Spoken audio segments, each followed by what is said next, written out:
The playoff edition of DSP, Detroit Sports Plus, coming at you on Local 4 Plus as we get ready for this Lions big, massive. Any other adjectives that we have? Just you can use another big. It's an important Big, game. important. Yes. Historic. Historic. Oh, by the way, that's not Ken. Speaking of historic. Historic. We are making a change on DSP. Welcome, Chelsea from Imlay City.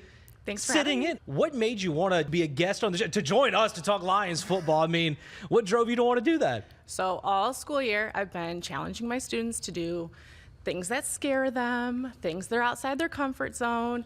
And our motto in my class is like, we can do hard things. So this was my hard thing. Oh. And didn't think I would win, but here I am. And now they're watching me on TV, and it's pretty cool. And Chelsea is a middle school teacher in Imlay City. And what subjects do you teach? I teach math, language arts, and history. Math? Wow. That's quite a combination. Do you have a favorite? Math. Math? I love math. Okay, I went into broadcasting because I was terrible at math. So I would not be a good student for you. Some Jahmyr Gibbs versatility over here. I know, huh? Yeah. Oh, Chelsea, absolutely. You know how we talk offense, defense, special teams? Yeah. She's like the total package when it comes to all the phases of the teaching game. Well, thank you for joining us today. Absolutely. All right, guys. Well, we have an opponent coming up for this divisional round game, and it is the Washington Commanders. They beat the Tampa Bay Bucks last night, 23-20, a doink to earn their spot. What were you thinking when you were watching that game last night? I was thinking, please let them win. I'm so, we talked about it a little bit last week. I'm so tired of playing the Vikings. I'm so tired of playing Matthew Stafford and that being a big deal. So the fact that the Commanders could just take care of that all, don't have to worry about that, like play a new opponent. Dan Campbell today called it fresh and fun, and I think we all agree. Yeah, it's a fresh matchup. We get to expel a lot of the bad memories that Washington has given a lot of diehard fans over the years. For me, I remember the last time we played Washington, we had Gus Frerotte leading us into battle, and we lost that matchup pretty bad. So it's good to rewrite a new chapter with this Washington team. Yeah, absolutely. I was praying that it would be Washington. I did not want to have to hear about the Vikings for a week. I did not want to have to hear about the Packers, and I did not want to have to hear about Matthew Stafford coming back again and all of that. So it's nice to have somebody new. And it's not the Packers either, because it could have been the Packers too. Yeah. That would have been okay just because the Packers are such frauds. So like the Lions would have had a much easier route. Between Green Bay and Ohio State, I don't know who you have bigger hot takes over. Especially this year. Is a true statement a hot take? Do you have another 2.5 minute long I don't. speech about Ohio The State? Packers don't inspire passion in me. I don't hate the Packers.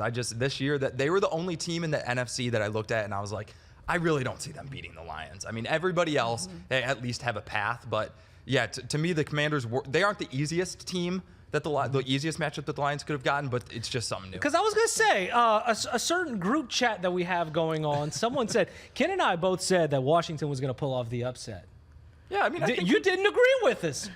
Oh, what? no. Roll the tapes. I don't know. I do believe there was a reply that said there was a reply. Bet mortgage on Tampa Bay.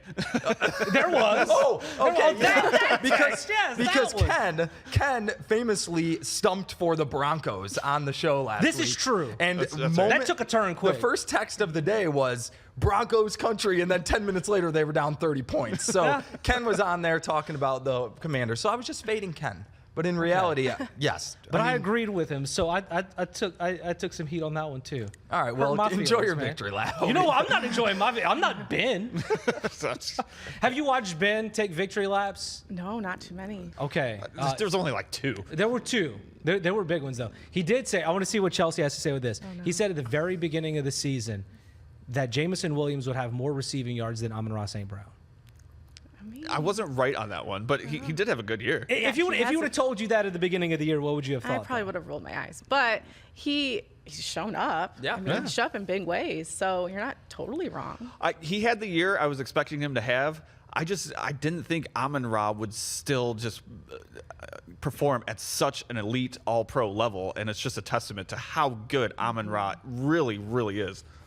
Well, this is a really good team, too. I mean, the Lions going into this one as the #1 seed for a reason. Dan Campbell, though, was asked earlier today on if this was Super Bowl or bust type season. Chelsea, as a fan, I mean, you've followed this team for sure your entire life, I would assume.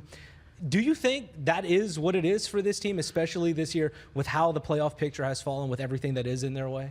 I mean, I don't know if it's or bust, but I mean, this is a good chance. We've got a good path to the Super Bowl, and we've got all the pieces. It's just, will it fall in place?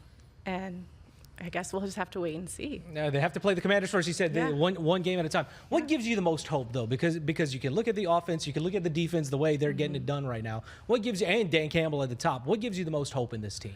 I think the fact that we're getting some of our key players back, like that gives me hope. You look at the difference that just Anzalone coming back. Yeah. Look at the difference that he made in that game. He changed the way that that defense looked. And then you get Montgomery back potentially this week. Like, watch out. They're coming out guns blazing. And the Commanders, yeah, they have a great team, but the Lions are a full team. Yeah, I mean, she did mention David Montgomery. Dan Campbell called him a tone setter today. And, like, I don't think David Montgomery is going to get 15, 20 carries in his first game back. But the carries that he gets, it's something that the Lions have been missing in his absence, those short yardage situations where the Lions are basically automatic. She talked about Anzalone, like the difference that he seemed to make in the Vikings game. Yeah. And now, like, that defense is only going to hopefully get healthier as the Lions move through the playoffs. I hate the term X or bust when it talks about sports, because, like, the Lions have never even been to a Super Bowl. So are the Lions really going to go 15-2, win 2 home playoff games, go to the Super Bowl and lose, and people call the season a failure? Like, that's just so outrageous to me. No matter what happens, okay, if you lose to the Commanders, that obviously is a huge downer. Yeah. But you're still going to remember, like, a 15-win season, right? Like, this is still going to be remembered as a historic Lions season. So in a word, no, I don't believe it's necessarily Super Bowl or bust.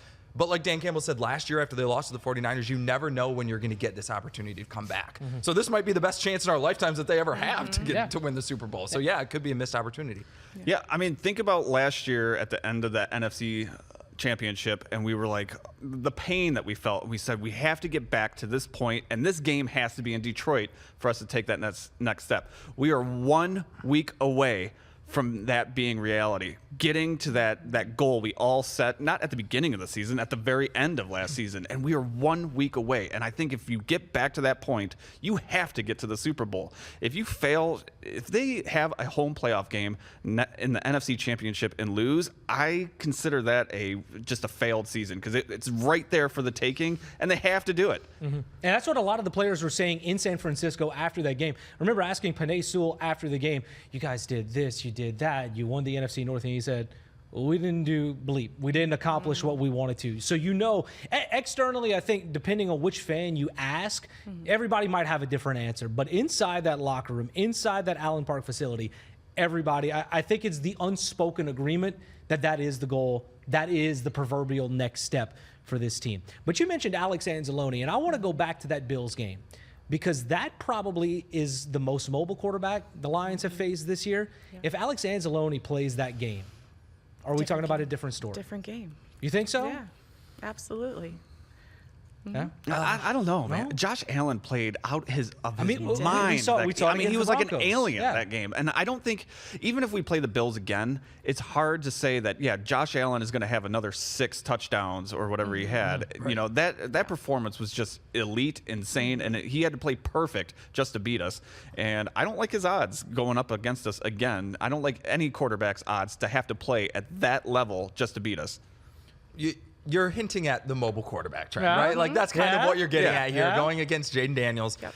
And Dan Campbell today, he said it's about discipline, and that's so true. Like, you can have all the athletes in the world, but if you aren't disciplined on defense against a guy like Josh Allen or a guy like Jaden Daniels, and it's not going to matter because you break contain, they scramble and they get open. Like, those are back-breaking plays, and I think that Aaron Glenn has proven to us that he can scheme from game to game. So, yes, Anzalone would have obviously helped against Josh Allen. Do I know if the Lions would have won the game?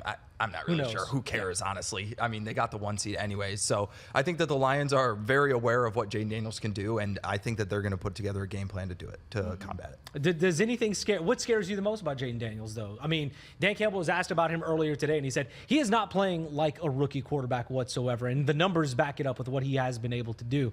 But you want to be healthy to play against a quarterback like this, and the Lions aren't right now. However, the defense has showed up time and time again throughout the last few games of the season, especially against the Vikings.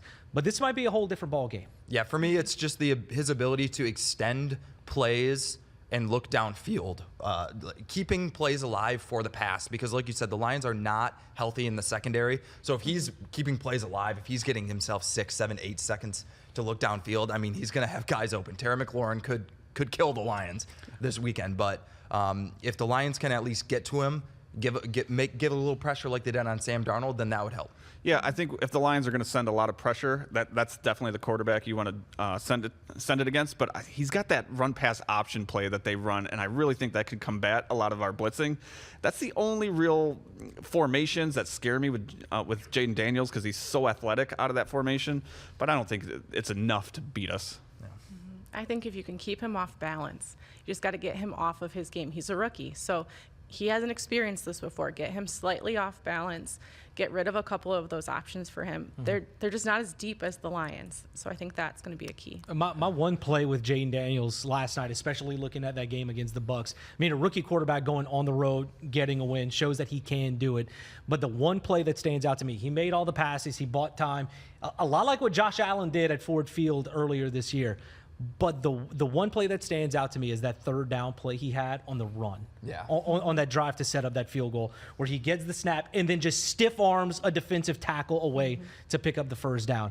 He could be, when it comes to style-wise, one of, if not the most, maybe Josh Allen out of the equation, math teacher. Take him out of the equation. This might be the most dangerous quarterback that the Lions have faced to this point of the year. Yeah, it's the things you can't teach, right? Yeah. I mean, you can't scheme up like your quarterback gets like a free rusher and stiff arms him down, right? And runs to the first down. I mean, there's just stuff that you can't account for. And can we also just note how Hobie glows when he talks about Jaden Daniels? I mean, LSU guy. Yeah. No, for as dangerous as he is and as good as he played on the road yesterday, he's gonna come into Ford Field and just be like, "What the heck is this?" Because I think it's gonna be so crazy. That atmosphere is gonna be so electric, so loud. He isn't gonna be able to hear himself think when he walks onto that field, and I think it's gonna be really jarring for a rookie quarterback to come into a playoff atmosphere in Detroit. What's currently happening in Detroit, and he is just gonna get flustered. And I think Kirby and Branch are gonna come away with a couple picks. And you brought up a highlight earlier before we started. Yeah, Terrion Arnold. I saw there was a nice little clip going around on social media of him picking off Jaden Daniels at LSU when they played. So I was loving that. Jaden Daniels had to do everything for that LSU team, by the way. Yes, he did. And he played in some hostile environments in the SEC. He did. He did. Yeah. Looking at this team too, you know who else ain't scared to go on fourth down?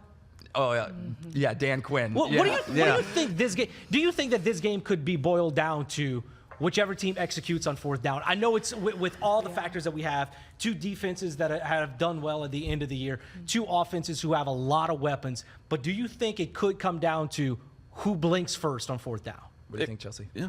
I mean, I was looking up some stats earlier, and it was like 82% of the time they convert on fourth down. That's crazy. And yeah, that's huge. I mean, the math teacher in me is like, that's a lot. But I mean, Dan Campbell is the master of it, not Dan Quinn. And so I feel like Campbell's going to come out on top when push comes to shove. So we'll see. You brought that number though. I was flabbergasted because I looked it up this morning and I was like, I think it's 20 for 23 on fourth down. So the sample size is maybe a little smaller, but still, when you can execute at that high of a rate, that just shows you how dangerous I think that this Commander's offense. You're not coming into Ford Field and beating Dan Campbell at his own game. It's not going to happen. Yeah, I mean, they have that extra element, right? The Jaden Daniels is the extra element on those fourth and shorts, right? Because you have to account for the possibility of a running back, that you have to count for him running, and you have to count for the pass. Like Ben said, sometimes on an option play, you have to be all three. Like live, you could be considering all three. So it's definitely a concern, but like you said, I mean, that's not how this story can end, right? Like the Commanders converting on a fourth down downs? in Ford Field to beat the one seed Lions. Nah, that just can't be how It's it almost goes. like the Highlander, though. There can only be one Dan who leads his team on fourth down. It has that allure going into it. That's our thing. That's my right. Still much more to come here on DSP. Chelsea, our special guest, joining us. We'll chat a little bit more about some of the stats. I want to know what impresses you the most about this Lions team statistically this year. Since math is your favorite subject, take us to school here on DSP. Much more to come after the break.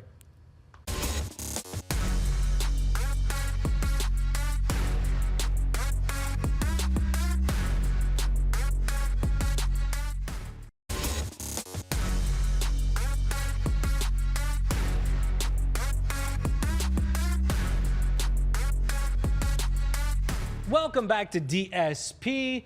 Derek, Ben, and Chelsea joining us from Imlay City. Is this as fearful as you expected? Because you said you wanted to set the tone, set the example for your students. No, it's good. I can do hard things. That's Yes, what I you keep can. telling Yes, you can. myself. Does the table look bigger in person? Yes. Well, a pretty big game coming up for these Detroit Lions. Looking at Washington again, though, this team has won a lot at the end of a game. Like, they have so many fourth quarter comebacks.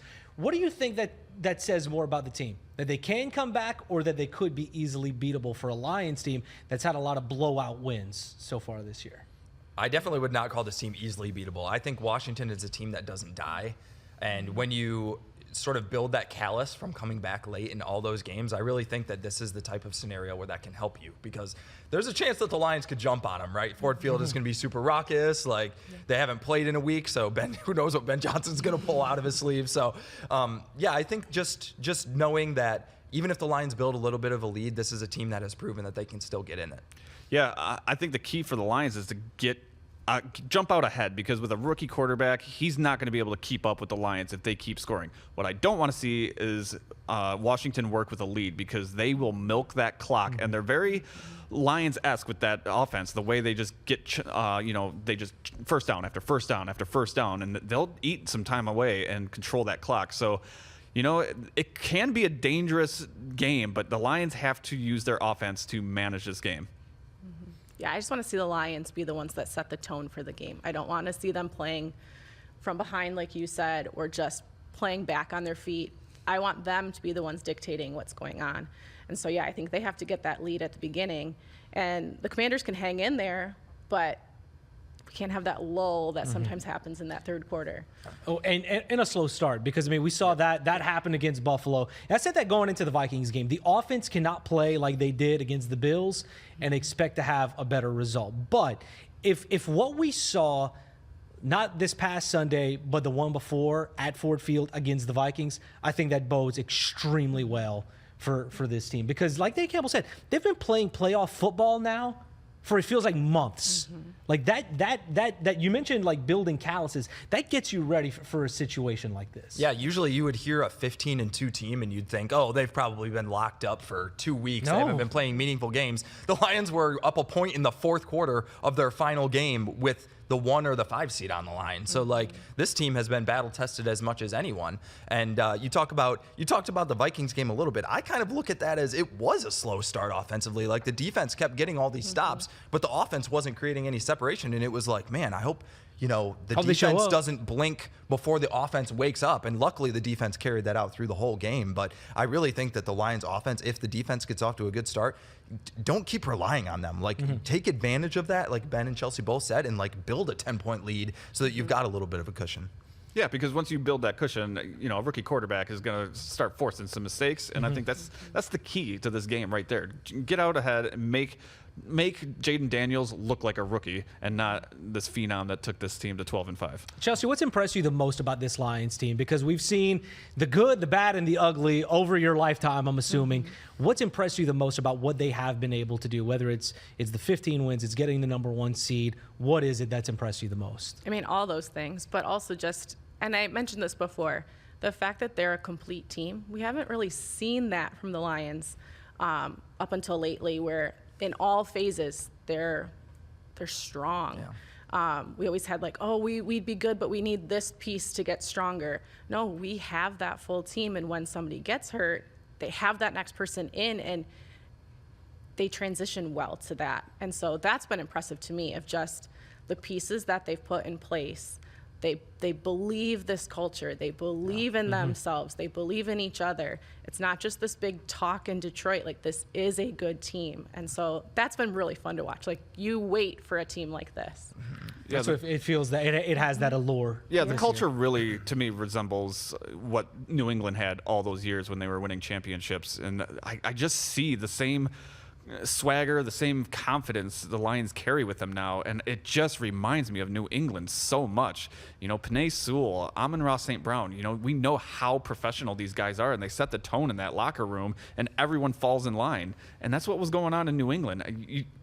Sometimes it doesn't take the best athletes, but it takes a culture of everybody coming together, and the Lions really have that. But they also happen to have the Really good best players. athletes, too. So this thing could be very sustainable for a long time.